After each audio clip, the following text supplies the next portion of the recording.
Hello there YouTube, it's Ashley Catalina here. Welcome back to my channel, or just welcome if you're new. Today I'm going to be talking about a book that I have recently read and am still kind of rereading and working through. This is the book. It's called Awaken Your Inner Goddess, and it's a wonderful, wonderful book. And this is going to be kind of like my book review of it. Ignore my weird little bookmarks and stuff in here because I was flipping through this and trying to figure out the best way how I wanted to talk about this book and which sections I really wanted to talk about the most and emphasize. So yeah, with that being said, let's get into it. On page 108 and on 109, there's a very interesting section about feedback loops and making choices and goals from empowerment. And I feel like because I'm working on my own mental health and stuff right now, this section of this book really resonates with me. And so I wanted to read this brief section so you kind of get a good idea of what the writing is like, as well as listening to some very fascinating information. So, are you familiar with the concept of a feedback loop? A feedback loop is a system for maintaining homeostasis, or a stable equilibrium. Such systems are found in nature and have been applied to understanding psychology. When applied psychologically, one operates within a feedback loop by avoiding discomfort or going towards pleasure to reach a sense of emotional peace. Here is an example. Your friend asks if you would like to go to the movies. It's Sunday, and you really could use the day to refuel with some quiet time, but you don't want to disappoint your friend. You agree to go and therefore successfully avoid fearing that your friend might be disappointed. However, you just added some additional external stimulation to your weekend in the name of avoiding discomfort. Your family invites you to dinner an hour later that Sunday night. Since you still have not had any quiet time, you are hesitant to go, but you don't want to feel guilty. You go to dinner to avoid feeling guilty, but the next day at work, you feel exhausted and depleted.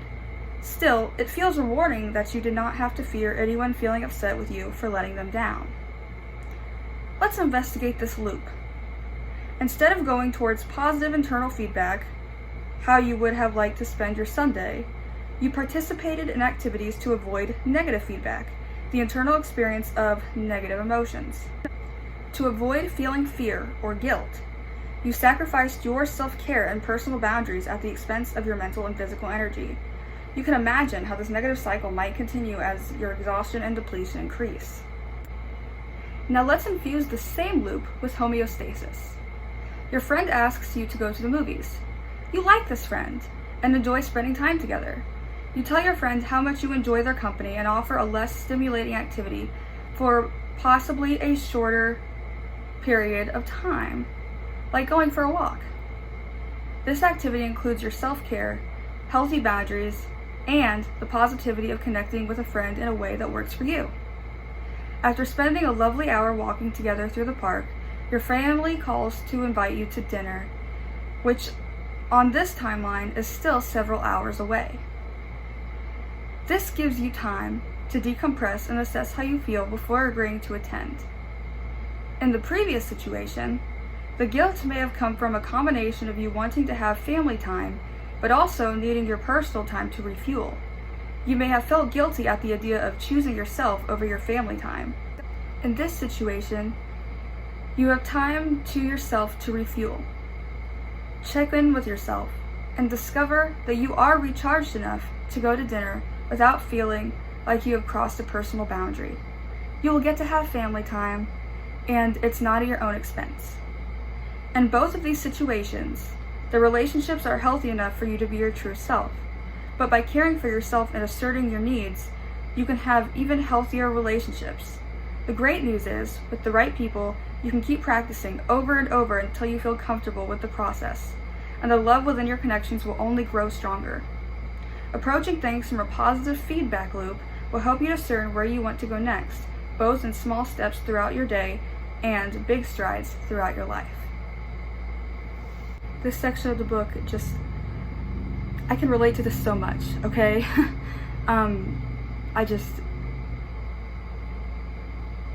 This whole book is great. I honestly recommend it.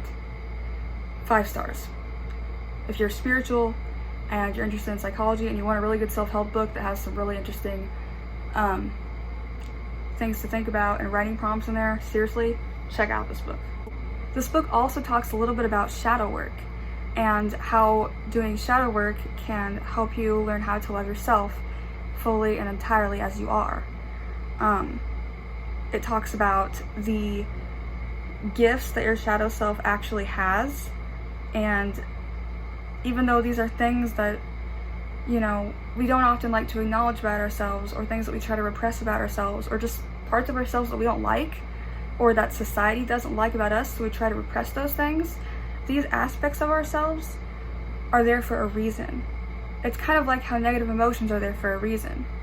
Anxiety is there to protect you in case of a threat. It becomes problematic when you feel anxiety over things that you're not being threatened by. This is where anxiety disorders and stuff come into play, because even though there is no actual threat to your life, the ceiling's not falling down, the sun isn't crashing into your face, you're not falling face first into the ground by slipping on a banana peel, your anxiety senses things of danger that aren't actually there. Anxiety also increases adrenaline and it helps us be more alert. So if there was an actual danger, say you're walking in the woods and a hungry bear finds you and you just got a little bit too close to this bear's cubs, that bear's going to go into survival protection mode because a mama bear really, really, really wants to protect her cubs, and she may feel like you're trying to threaten them. So her natural defense is probably not going to be good for you. So the anxiety of being alert of that is very normal and healthy to have, that way you know how to stay alert and how to possibly avoid that situation. This book also talks about positive affirmations. It also talks about making yourself a priority and holding yourself accountable. There are a few exercises in this book that also talk about changing how you talk to yourself. Like, instead of talking to yourself internally, like when you have your own self-talk in your head, rather than it being completely negative, you can rewire your brain to challenge those negative thoughts and those negative conversations and self-talk into positive ones. And this can help change your mindset. One of the things about this book that I absolutely love is that it's a mix of spirituality and psychology. In fact, the author is a psychologist, I believe. Yeah, Dara Goldberg, PhD, is a clinical psychologist who focuses on helping women empower themselves. She uses dream work and guided meditation to help others understand their psychological processes through a spiritual and intuitive lens. It talks about goddess spirituality, the 3 aspects of the triple moon goddess, the maiden, the mother, and the crone. And here in this book, it is referred to as the aspects of the feminine, like the divine feminine, as the maiden, the mother, and the matron, as we go through these different life stages in life. This book talks about archetypes, it talks about the spiritual self, it talks about your true self, it talks about positive and negative qualities that you can focus on. This book also talks a lot towards in the last few chapters about self-care and self-love. And that's something that I personally am really trying to work on. I think that I feel a very big void in my life sometimes, because I tend to seek external validation a lot. I tend to be codependent. I tend to have sometimes these negative views of what different kinds of relationships actually are. And I think that void, the only way that void can be filled is through self-love and self-care. So that's something I've been trying to work on, and so I really appreciate the author talking about that and different ways that you can take care of yourself and enhance your self-love through your spiritual journey. So if this is a book that you are interested in reading, I do highly recommend it. Even if you aren't really into self-help books, or even if you aren't a pagan, Wiccan, witch, or a spiritual person, not say,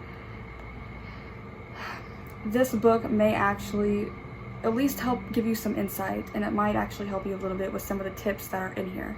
So I do recommend this book. 5 out of 5 stars. In fact, in the description below, I will provide a link to this book in case you want to buy it yourself. Once again, or if I have not said this already, I'm not making this video to make money. This video is not sponsored at all. I am making this video simply because I want to spread the word of how wonderful this book is and help it get more recognition than it already has. So yeah, I hope that you enjoyed. Thank you so much for watching, and I will see you all next time. Peace, love, and harmony, guys. Bye.